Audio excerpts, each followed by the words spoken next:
très enchanté. Voilà.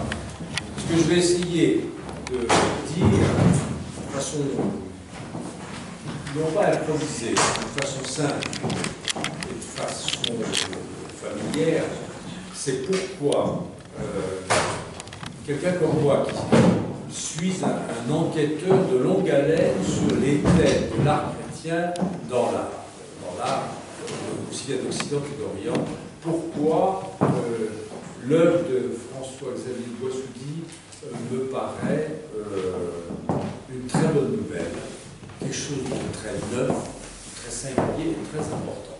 Et je répète, je pèse mes mots. Cette exposition tombe à pic. D'abord parce que elle résulte d'un marathon de travail. Il opine, il est d'accord. François-Xavier Boissoudy, que je vous présente visuellement, enfin vous ne l'auriez pas encore repéré, a dû, pour répondre à cette chose assez singulière qui est la commande que lui a adressée un galeriste, travailler beaucoup. Je n'insiste pas, si vous voulez, parce que l'art n'est pas affaire de vertu ni d'endurance. Mais il a beaucoup travaillé et vous en aurez la preuve à la fin du petit exposé, avant que peut-être nous circulions ensemble dans l'endroit, à cet étage ou en dessous, pour aller regarder des œuvres et nous en parler les uns aux autres. Il a énormément travaillé. Ça m'amuse que hier, c'était le marathon de Paris, parce que lui, il a fait un marathon. Et elle tombe à pic aussi parce que l'exposition est de saison liturgique pour tous ceux qui nourrissent et conservent un rapport vivant au christianisme. C'était hier pour les orthodoxes la Pâque, hein, et pour les catholiques le dimanche in albis, du nom de la couleur des vêtements dont les néophytes baptisés récemment étaient revêtus. Et je trouve très heureux qu'une galerie parisienne, dans une France un peu urticérante et malade de sa laïcité, nous offre la possibilité de nous régaler la rétine et les neurones avec une exposition très pensée et au fond beaucoup plus systématique qu'il ne pourrait paraître sur la résurrection du Christ dans un art extrêmement attentif au texte des évangiles qui en parle. C'est peut-être une des raisons, si vous voulez, qui m'a conduit à dire presque immédiatement oui à Guillaume lorsqu'il m'a sollicité pour vous parler de cela ce soir, c'est que nous avons, avec François-Xavier Boissoudy, enfin, j'allais dire, une œuvre qui ne vise pas d'abord à la provocation, au décalage, au concept, et à je ne sais quoi encore, mais qui est d'une extraordinaire docilité, presque méticuleuse, par rapport au texte révélé dans le Nouveau Testament qui témoigne de la résurrection du Christ.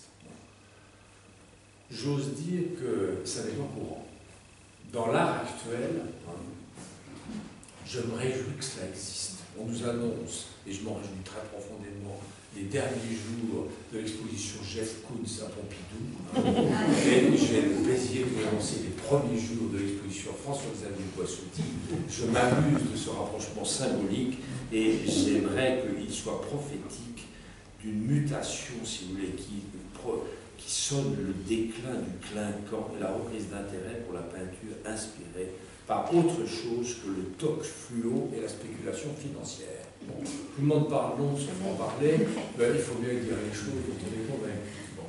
Ici, nous avons justement une peinture qui est tout sauf clinquante, qui a un emploi, si vous voulez, des moyens dont la peinture peut user extrêmement sobre, très savant à certains égards, bon, mais allégé du souci de la polychromie, allégé d'un certain nombre de marques protocolaires qui ont été suivies fidèlement par tous ceux qui ont abordé le sujet Christ dans l'art, vous pouvez toujours chercher le Christ de François-Xavier de Boissoudy, le ressuscité de Boissoudy, n'a pas de nain crucifère derrière le crâne, il n'a pas d'étendard de la résurrection, il ne dégage pas non plus des rayons, et ne se promène pas sur je ne sais combien de chérubins qui lui servent de trône. Bon. C'est un ressuscité presque anonyme, presque banalisé, si vous voulez. C'est l'un de nous, en fait. C'est l'un de nous, nous désignant notre avenir. Bon. Et étant particulièrement accessible et rencontrable. Bon.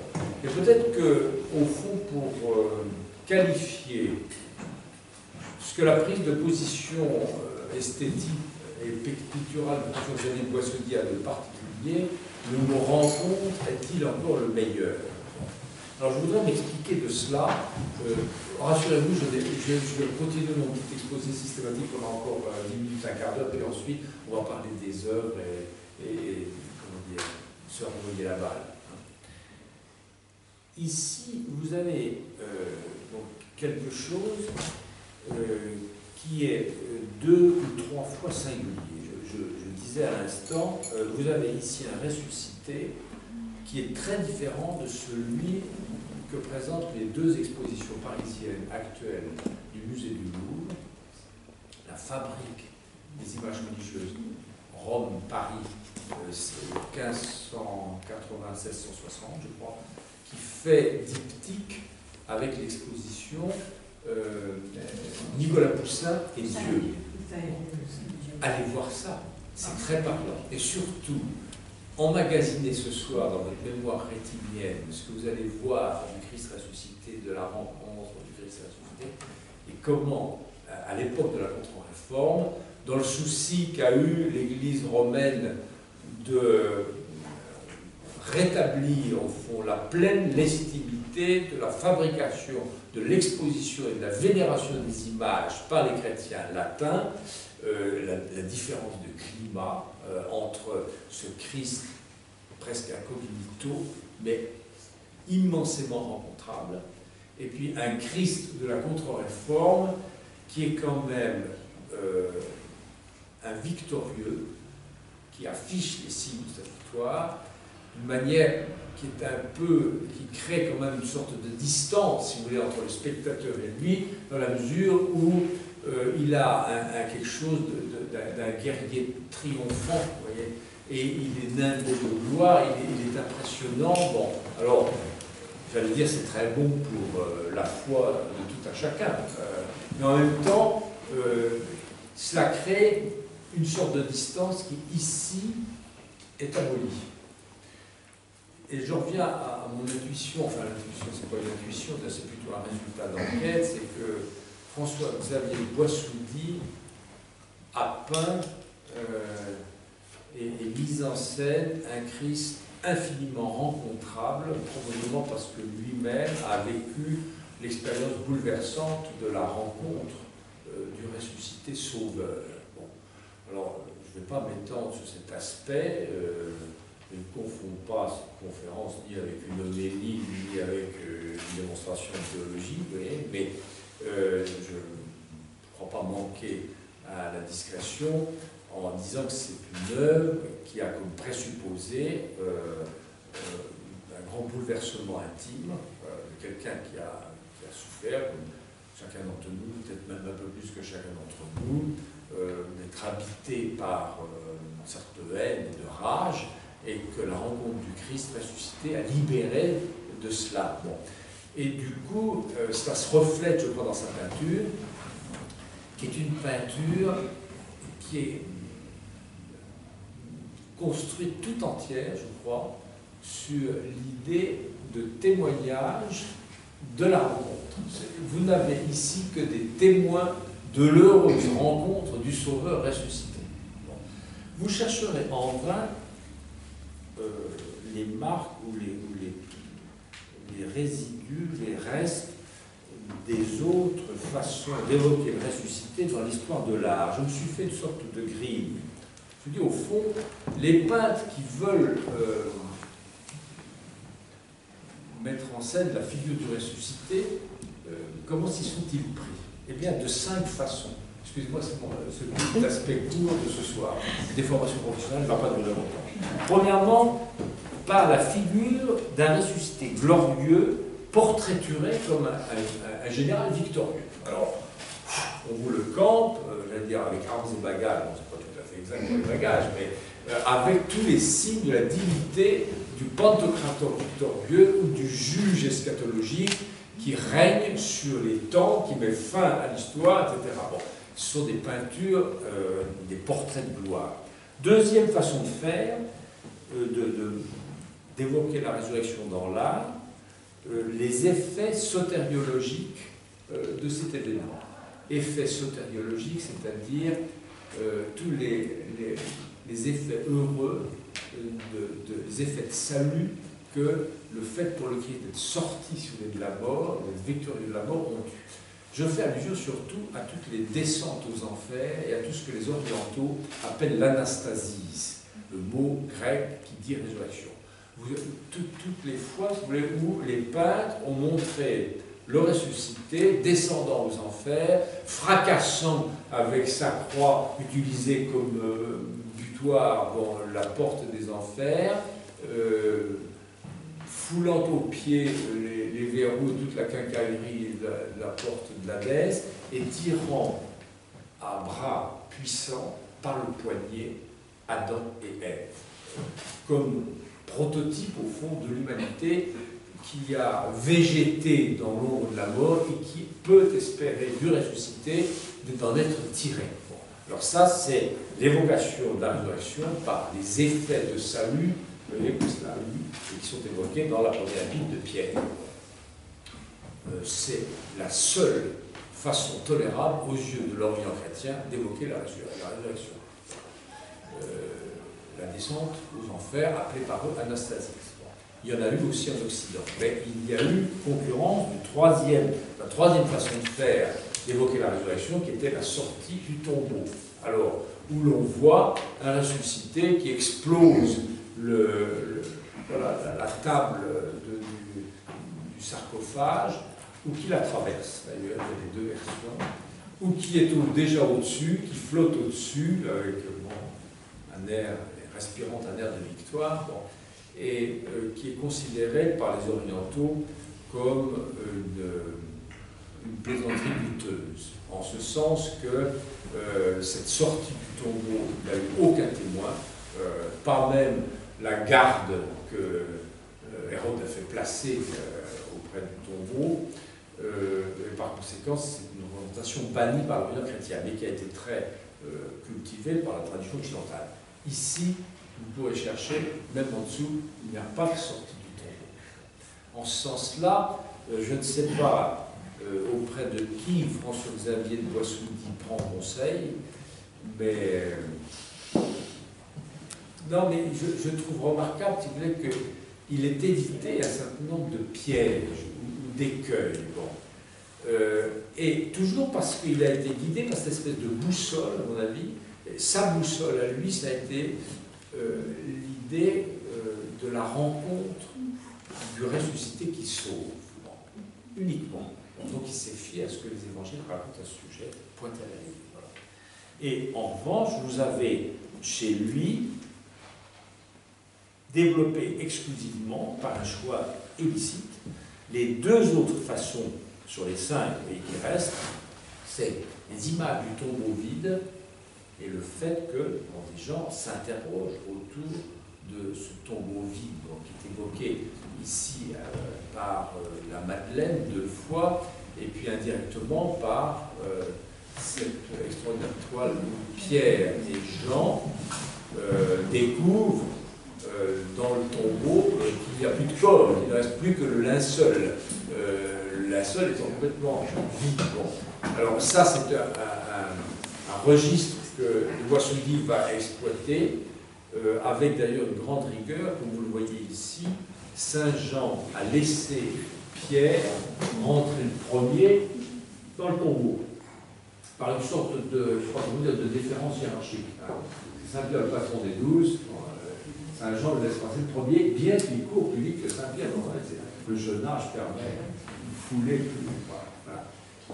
En dessous, d'ailleurs, vous verrez la course entre Jean et Pierre ou Tombeau, où Jean court en premier et Pierre en second, soufflant comme il peut. Je vous attire votre attention sur ce qui pourrait passer pour des détails et qui est en fait, chez De Boissoudy, un rapport, je trouve, extraordinaire de docilité attentive vis-à-vis des témoignages collectés par les 4 évangélistes dans les évangiles. Ils ont raconté que c'était comme ça. Eh bien, lui s'y fie d'une certaine manière. Tout ça très lointain. Alors ça, c'est la 4e façon. Vous trouverez en bas des peintures avec les femmes au tombeau. Elles étaient 3, paraît-il, et une 4e silhouette dont je parie, je me tourne vers l'artiste pour voir si je me trompe, qu'elle pourrait être celle de l'ange. Il dit que c'est un garçon, ou un jeune homme. Bon, oui, un jeune homme qui est interprété traditionnellement comme une figure d'ange. Oui. Bon. Alors, en tout cas, les 3 mirophores, donc celles qui apportent des parfums, et dont les évangiles précisent qu'elles le font le lendemain du sabbat, de très bonne heure. Bon. Et ce de très bonne heure, ma foi, il est permis de se demander s'il ne qualifie pas un peu un certain nombre de tableaux, si je peux me permettre. En ce sens qu'on a l'impression d'une peinture de l'aube. Les choses sont au moment où la lumière pointe et il n'y a pas de lumière aveuglante. Bon. Mais de toute façon, De Boissoudy va jouer quotidiennement sur l'équilibre ou la négociation entre l'ombre et la lumière. Il reste pas mal d'ombre, mais la lumière arrive douce et surtout très éclairante. Bon. Alors ça, c'est la 4e façon. Et la 5e, sur les rencontres ressuscités, avec un petit nombre de témoins choisis par lui, donc à commencer par Marie-Madeleine, ou Marie-Magdala, qui est assez à l'honneur dans cette peinture. Bon, on la voit un certain nombre de fois. Ici, elle est dans 2 des grandes toiles de François-Xavier Boissoudy. Puis, des disciples en train de pêcher, alors qui forment au fond le public des témoins de ce grand triptyque que vous avez au fond, avec à gauche, vu par derrière, 2 disciples qui se demandent si sur le rivage, ce n'est pas le Christ, il faut l'identifier. Ensuite, De Boissoudy nous fait pratiquement une sorte de zoom sur le ressuscité, hein, qui est dans une posture que je n'ai jamais vue nulle part dans l'histoire de la peinture. Voilà. Un Christ tout simple, assis sur ses talons, vous voyez, en train de bricoler avec le feu, sur 2 briques, quelques poissons à rôtir. Bon. Si vous connaissez l'équivalent dans la peinture antérieure en matière de simplicité, pour évoquer le ressuscité, vous me téléphonez 2 jours comme de nuit et je vous redonne l'information. C'est en ce sens-là que je redis le contraste très éclairant, à mon avis, entre la peinture de cet artiste sur le thème de la résurrection et ce qu'on peut voir dans ce diptyque actuellement au Louvre, qui nous fait repasser à toute vitesse un peu les caractéristiques de la peinture du ressuscité dans la grande tradition picturale occidentale, puisque Poussin, c'est quand même le top du top à certains égards. Et puis, alors, si je continue par mes témoins, vous avez bien sûr alors, Pierre et Jean, dont j'ai parlé. Ici manquerait Thomas, Thomas l'incrédule, qui a en bas les honneurs d'un très beau tableau où, au fond, le Christ, pas seulement à Thomas d'ailleurs, mais aux 11 qui sont là, montre ses mains avec ses stigmates, voilà, en disant, voyez, c'est bien moi. Bon. Et puis il y en a d'autres où alors le Christ ouvre les bras comme pour libérer l'accès à son torse, et Thomas porte la main à la Pléopotée. Bon. Donc Thomas, et puis enfin les disciples d'Emmaüs, dont on voit ici la marche vers le visage d'Emmaüs. Il est permis de penser que le Christ est au centre parce qu'il fait une sorte de geste de les accompagner, de les entraîner avec lui, mais ce n'est pas obligé. Si vous avez envie de le mettre par côté, je ne crois pas que ça provoque aucun drame. Et puis, alors, cette page qui est uniquement dans l'évangile de Luc, au chapitre 24, a suscité chez de Boissoudy deux autres tableaux, un qui est très original, là aussi il y a de la création, il y a de l'imagination dans le meilleur sens du terme, c'est lorsque le Christ, c'est raconté explicitement par l'évangile de Luc, fait mine d'aller plus loin. Vous savez, bon, et à ce moment-là, les deux disciples disent reste avec nous, il se fait tard, viens, on va compter ensemble. Bon. Et alors il a imaginé les deux disciples, un qui est déjà dans l'auberge, l'autre qui est juste à l'extérieur, et le Christ qui a l'air de faire ciao ciao, qui s'en allait. Bon, mais pas du tout, il va être retenu, si bien que la troisième toile le montre à table, rompant le pain, et là, avec une façon magnifiquement simple de réinventer peut-être une des scènes les plus fréquentes du traitement d'Emmaüs dans l'histoire de la peinture, confère le bouquin que j'ai écrit sur ce sujet, sur les disciples d'Emmaüs, à savoir un Christ rompant le pain et avec une sorte de luminescence qui se fait à ce moment-là, parce que la vie est là, parce que la victoire sur la mort est là, et puis qu'on est juste avant pour la disparition du Christ. Voilà. Vous voyez, j'insiste là-dessus, parmi toutes les façons d'évoquer la résurrection dans l'art, peut-être pour suivre la suggestion qui lui a été donnée par Guillaume Sébastien, à savoir, faites-nous quelque chose sur l'octave de Pâques. Bon, alors à supposer que les apparitions du Christ se soient toutes déroulées dans l'octave de Pâques, ce qui est un peu problématique aux yeux des exégètes d'ailleurs, bon, eh bien il a fait cela, c'est-à-dire l'accès au ressuscité sauveur par les yeux des témoins qui l'ont rencontré personnellement dans des circonstances que les évangiles racontent précisément. Donc nous avons une peinture fidèle à l'écriture, exacte, absolument singulière, parce que je ne connais aucune œuvre de cette ampleur sur les apparitions du ressuscité. La dernière chose que j'ajoute avant qu'on puisse se parler plus librement, c'est que je me suis livré à un test aujourd'hui en pensant à notre rencontre de ce soir, qui est celui de prendre la synopse des évangiles publiés par Margot Boimard aux éditions du Cerf, donc qui passe en vue, séquence par séquence, tous les épisodes de la rencontre du ressuscité. Bon. Eh bien, que la modestie ne vous étouffe pas.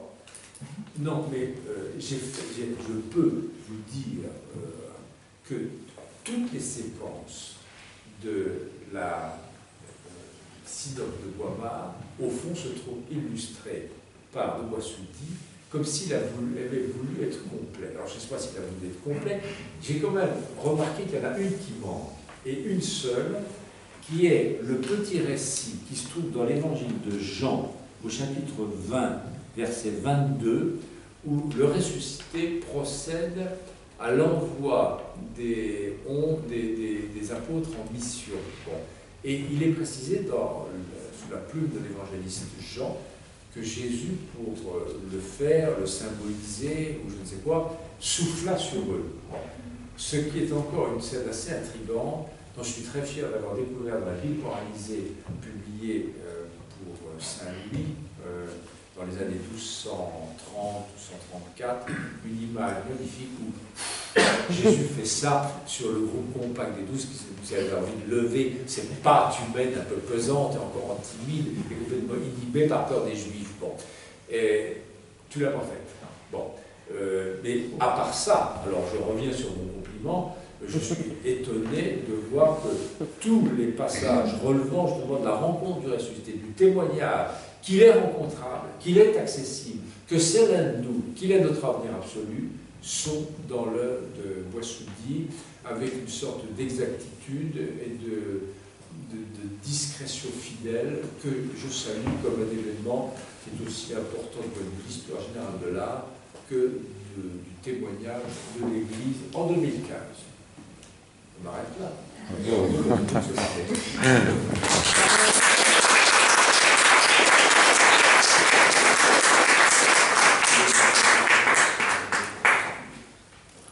Ce que je propose maintenant, si vous avez encore un peu de temps debout, c'est qu'on se parle en restant assis pendant quelques minutes, histoire de détailler un vieux tableau. Et ensuite, pour ceux qui se sentent du temps libre et des jambes mobiles, on descend et on continue l'expérience en bas. Ça vous va? Oui. Ou bien on propose autre chose? Non, c'est très bien.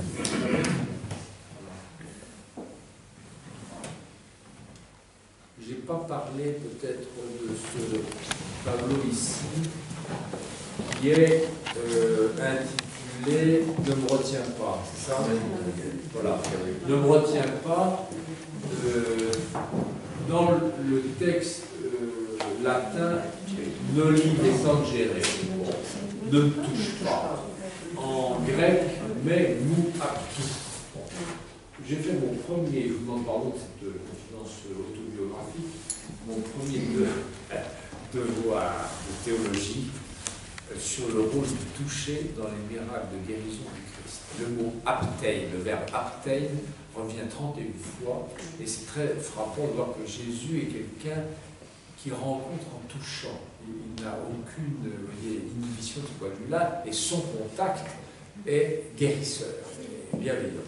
Et ici, il a l'air de dire, au fond, ce régime de rencontre n'a plus lieu d'être parce que j'appartiens désormais à un monde qui vous attend, d'ailleurs vous êtes tous attendus par lui, mais où la rencontre ne se fera plus par le contact physique, mais par l'aptène. Donc je tiens cette œuvre comme une sorte de clé pour comprendre les autres, pour la rencontre que l'on peut faire du ressuscité, sauf dans le cas de Thomas l'incrédule, qui lui est prié de toucher. Vas-y, mets tes doigts dans mes papiers de côté. Bon. Et c'est une sorte d'exception. Les autres voilà, devront rencontrer, et nous en particulier, devront rencontrer le Sauveur, si nous sommes disposés à le faire, autrement qu'en le voyant et qu'en le touchant. Voilà. Marie-Madeleine. Alors cette Marie-Madeleine, ce tableau-là, est encadré par deux Marie-Madeleine. Je ne sais pas si c'est exprès, mais je trouve assez parlant que dans un cas, c'est une Marie-Madeleine qui a les bras ballants, comme si au fond elle se rendait à l'évidence en s'offrant à cette rencontre. Et puis dans l'autre cas, elle lève les bras comme si la joie la faisait voilà, exulter. Tu n'as même pas remarqué. Ah, ça me fait plaisir quand j'arrive à dire des choses à la fin que le peuple me dit « Ah, je n'y avais pas pensé. » Bon, c'est assez frappant quand même. Et comme elle entoure la scène centrale, je trouve cette disposition est très bonne. D'ailleurs, je félicite au passage, je suppose que le Christ et toi, la façon dont vous avez disposé les œuvres. Il y a une sorte de triptyque ici. Vous avez un triptyque là-bas. Et puis, vous avez ici les deux autres grands moments de témoin. Oui, vous voulez on peut, justement, parce que c'est ça dont on n'a pas parlé du tout. Alors, celle-ci, on n'en a pas parlé du tout. Je connais d'autres œuvres de ce genre qui, au fond, montrent le Golgotha, vous voyez, avec les trois croix, sous la ville de Jérusalem, d'une certaine manière soulevé par ce qui s'est passé au Golgotha, et le Golgotha lui-même étant soulevé par une sorte d'explosion lumineuse, je ne sais pas pourquoi, il y a une réserve de lumière qui fait que le Golgotha et Jérusalem sont pour ainsi dire projetés dans le ciel et éclairés souterrainement par quelque chose qui n'est pas encore visible ni compréhensible. Bon. C'est comme ça que voilà les mots qui viennent. Donc, si à d'autres mots viennent qu'ils veulent proposer. C'est un peu sa sortie du tombeau quand même. Ça, Ici, oui. Ça, si vous voulez, on peut y voir une sortie du tombeau. il y a un parallèle quand même. Oui, si Avec vous le panneau voulez. classique. Mais c'est pas imposé. Oui, c'est D'ailleurs, pas imposé. on peut lire C'est cette œuvre. logique. Voilà. C'est elliptique, je crois. C'est elliptique, Voilà. oui. Et c'est la seule peinture, d'ailleurs, de tout ce que tu nous montres ici, qui prend par rapport à l'espace une sorte de distance imaginaire.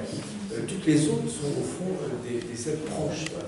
Et ici, on a pris au contraire une sorte d'altitude ou de distance pour faire une sorte de sommaire de toute l'affaire. Ça te va? Oui. Tu m'arrêtes si ça va pas. Oui. Bon. C'est la seule où on ne voit pas le Christ, mais il est partout. Voilà, seul où on ne voit pas le Christ, et c'est le seul aussi où il n'y a pas la rencontre entre un témoin et puis soit le vide, soit le Christ. Moi, je trouve qu'il y a tout le mystère. Il y a l'angoisse, la souffrance dans le noir. Et puis, il y a une espèce d'espérance dans ces grilles plus claires et cette nuit. Mais l'espèce de conflit entre la lumière qui pointe, ou la lumière qui se fait, ou l'éclaircie qui s'impose, et puis l'encre, la ténèbre, elle est pratiquement un peu partout. C'est vrai. Et ta façon de faire, à mon avis, joue avec le talent de cette espèce de la façon dont le conflit entre le noir et le blanc peut faire surgir un certain nombre de significations, sans les imposer. Au passage, on peut dire un mot technique, il y a parfois dans le toucher, si vous voulez, du peintre, une pointe de vert ou une pointe de rouge. C'est une touche de couleur que tu mets dans ton verre quand tu fais. En fait, je réunis dans mon godet d'encre, je Oui. réunis 3 couleurs. Oui. Il y a du sépia, du bleu et du rouge.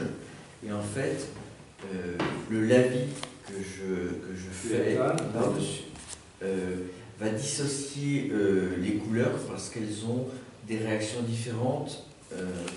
Le rouge va imprégner plus profondément le papier, alors que le sépia et le bleu ont plus tendance à partir. Voilà. Donc si les murailles sont roses, c'est que je les ai beaucoup lavées. D'accord. Voilà. D'accord. Et ensuite, alors tu m'as expliqué que tu passais un enduit, un vernis, qu'est-ce que c'est pour fixer le tout? En fait, il suffit que le dessin sur le papier sèche pour qu'il soit fixé, c'est de l'encre, donc ça, voilà, c'est bu. La chose est que je fais cette comparaison avec les galets mouillés, on a tous ramassé au bord de l'eau et qu'on trouvait très beau, et quand ils sèchent, ils deviennent ternes, et la peau du galet perd toute sa profondeur. Et bien là, c'est pour retrouver le côté du galet mouillé que j'avais quand le dessin était trempé. Voilà. Ce qui me permet d'avoir l'effet mouillé tout le temps. Voilà. Et l'effet de profondeur.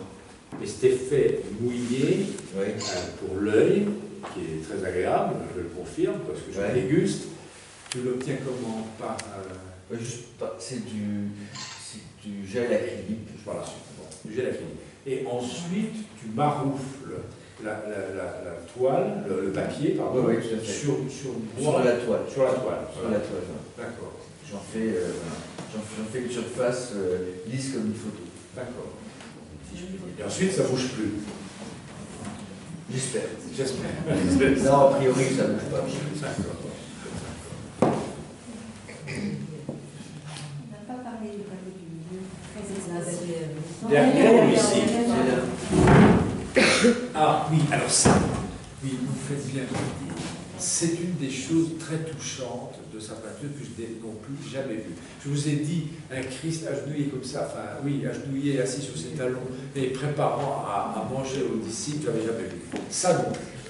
Alors ça, c'est d'une certaine manière, tu vas me dire si je me trompe, l'entretien entre Jésus et Pierre, tiré d'un passage assez long de l'évangile de Jean, au chapitre 21, 15-19, où, après avoir demandé par 3 fois à Pierre, fils de Jean, m'aimes-tu? Jésus lui dit, maintenant suis-moi. Bon. Et je n'avais jamais vu dans l'histoire de l'art un Jésus qui non seulement dit à Pierre, suis-moi, mais l'empoigne, si vous voulez, et le fait se lever, alors que Pierre est dans un état que je qualifierais familièrement de légèrement dépressif. Je pense qu'il est dans un état de choc.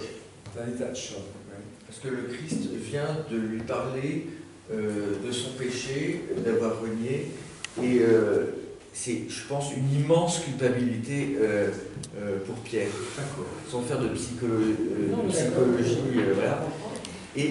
Mais c'est un geste aussi, j'ai trouvé juste, parce qu'il permet aussi de montrer que Pierre est d'accord de se faire relever. Il tend le bras comme des gens qui marchent, qui se sont assis, qui ont fait une pause pendant une longue marche, se remettent debout les uns les autres pour pouvoir continuer à marcher. Voilà, c'est vraiment... Merci. Et par ailleurs, on m'a dit que je ne mettais pas d'auréole.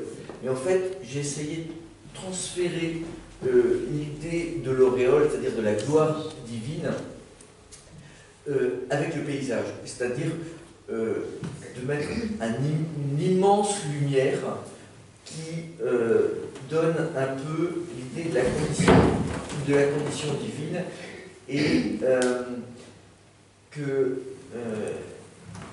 finalement le Christ appelle Pierre à le suivre sur un chemin qui n'est pas juste terrestre, juste horizontal. Voilà. Au passage, je vous fais remarquer que François-Xavier de Boissoudy fait partie de ces artistes qui parlent très bien. Ils ne sont pas si nombreux qu'on pourrait. C'est rare. Exactement. Merci pour ces explications. Je maintiens alors, si tu veux, une sorte de diagnostic d'originalité très éclairante. C'est-à-dire que le Christ dise « suis-moi », c'est une chose. Qu'il empoigne un Pierre assis par terre, rarement qu'on me signale où sont les Saint-Pierre assis par terre dans la... Non mais sérieusement, bon, vous voyez, qu'il l'empoigne par la main, exactement comme le Christ de la descente aux enfers empoigne Adam. De le faire sortir d'une sorte d'immobilité ou de paralysie par mauvaise conscience, tout ce que tu disais à l'instant. Je trouve ça une invention. Tu inventes un geste. Tu as convoqué ce geste qui est assez familier et tu l'as appliqué à une situation à laquelle, à ma connaissance, elle n'avait jamais été appliquée. Voilà. On a réparé le mission. Si, moi je trouve que le blanc est super. Le blanc est super. C'est l'infini. C'est partir pour... Il y a justement le bras du Christ. Oui.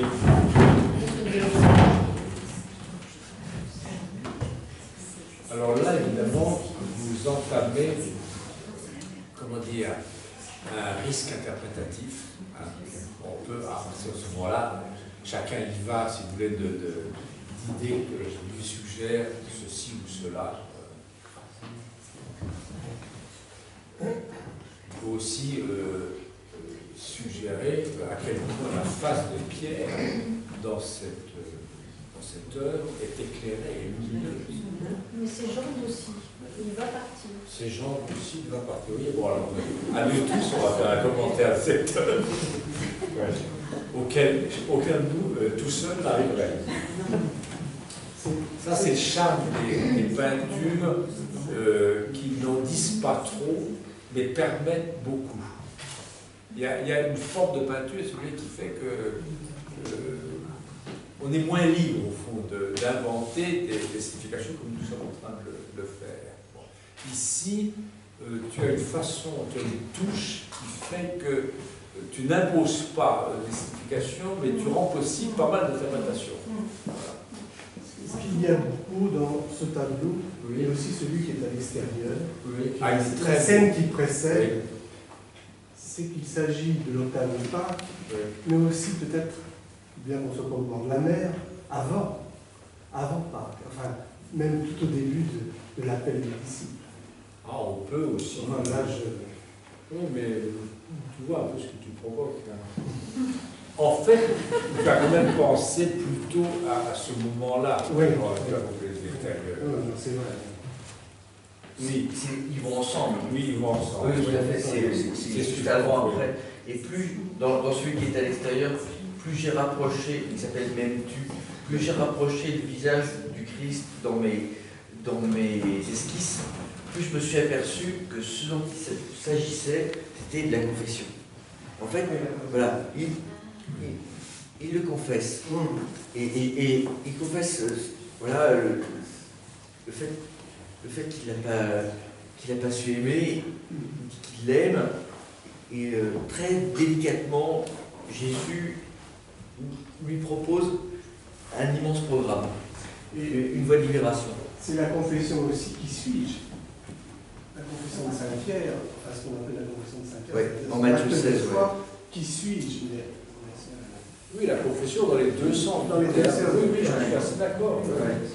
Mais ça aussi, je me permets simplement, comme historien, celui qui parcourt sur des scènes de même sujet depuis des décennies, je dis c'est très original. C'est-à-dire un Saint-Pierre montré comme quelqu'un qui a beaucoup à se faire pardonner d'une certaine manière, et qui est dans un état un peu penaud. Ton Saint-Pierre est penaud, si je peux me permettre. Non, mais il est à terre. Oui, si tu veux, c'est ça. Un Saint-Pierre penaud, c'est quand même pas très fréquent cette histoire de l'art. Comme j'avais dit à M. Guillaume, quand j'ai visité l'exposition il y a quelques jours, mais là je sortais du site et de l'idée principale, il manquait presque la scène du relouement avec le coq. Ouais. Et là on aborde... Si jamais un jour je traite de la passion, ouais. Le coq aura sa place. Il y a un appel du pied à une position. Oui, ça. Exactement. Et ce tableau-là fait la transition. C'est celui-ci. C'est le plus beau, si j'avais pu. D'accord. Et je suis content qu'on ait parlé de celui qu'on voit de l'extérieur, qui est très singulier. Vous voulez qu'on fasse un petit tour en dessous? On peut. Et puis en remontant, si vous le souhaitez, je peux signer